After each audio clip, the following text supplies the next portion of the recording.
पेड़ पर उल्टे लटके बेताल को एक बार फिर अपने कंधे पर उठाकर राजा विक्रमादित्य ने शमशान की ओर चलना शुरू किया तो बेताल ने एक नई कहानी शुरू कर दी।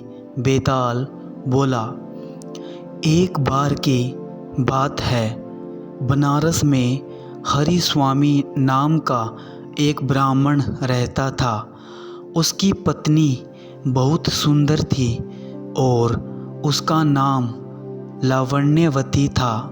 लावण्यवती का रूप इतना सुंदर था कि कोई भी पुरुष उस पर मोहित हो जाता। एक दिन लावण्यवती अपने घर की छत पर सो रही थी। जैसे ही आधी रात हुई, एक गंधर्व कुमार आकाश मार्ग से उड़ता हुआ जा रहा था। उसकी नज़र लावण्यवती पर पड़ी तो वो उसकी ओर आकर्षित हो गया। गंधर्व कुमार लावण्यवती को उठाकर ले गया। हरि स्वामी ने सुबह उठकर देखा तो उसकी पत्नी गायब थी। हरि स्वामी के लिए यह बड़े दुख की बात थी।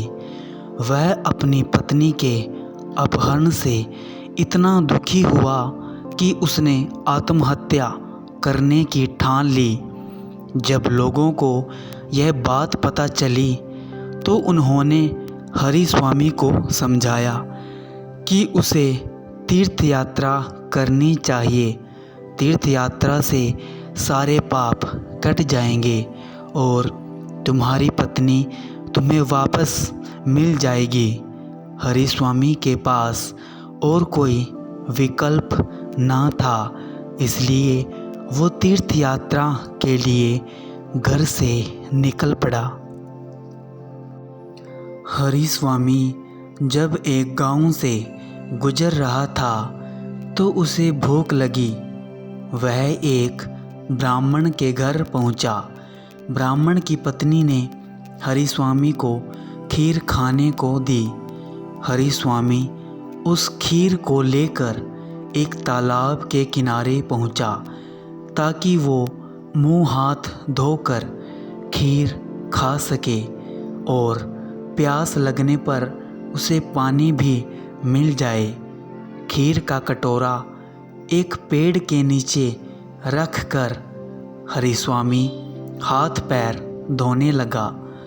तभी उस पेड़ पर एक बाज आकर बैठ गया। बाज के मुंह में सांप था और वो उसे खा रहा था। सांप का जहर हरि स्वामी की खीर में टपक गया। भूखा हरि स्वामी जल्दी जल्दी उस खीर को खा गया। उसे ये पता ही न चला कि खीर में जहर है। जहर हरि स्वामी के शरीर में फैल गया और वो तड़पने लगा। हरि स्वामी दौड़कर ब्राह्मण की पत्नी के पास आकर कहने लगा कि तूने मुझे जहर क्यों दिया, और इतना कहकर वो मर गया। ब्राह्मण ने जब यह देखा तो उसने अपनी पत्नी की एक बात भी नहीं सुनी और उस पर ब्राह्मण हत्या का दोष लगाकर अपने घर से उसे निकाल दिया।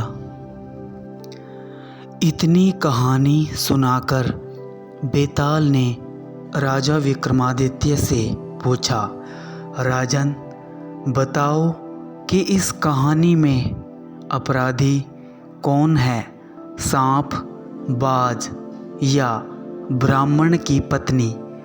राजा ने उत्तर दिया, इस कहानी में इन तीनों में से कोई अपराधी नहीं है, क्योंकि सांप अपने शत्रु यानी बाज के वश में था। वह कुछ कर ही नहीं सकता था। बाज ने जानबूझकर खीर में जहर नहीं मिलाया, बल्कि वो तो शांतिपूर्वक अपना खाना खा रहा था।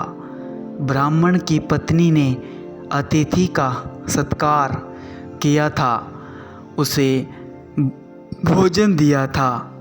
जो इन तीनों को दोषी कहेगा वो खुद दोषी माना जाएगा। इस कहानी में अगर कोई अपराधी है तो वो ब्राह्मण, जिसने बिना विचार करे और सच्चाई को जाने बिना अपनी निर्दोष पत्नी को बेघर कर दिया। बेताल बोला, राजन, आपने इस बार भी बिल्कुल सही जवाब दिया है।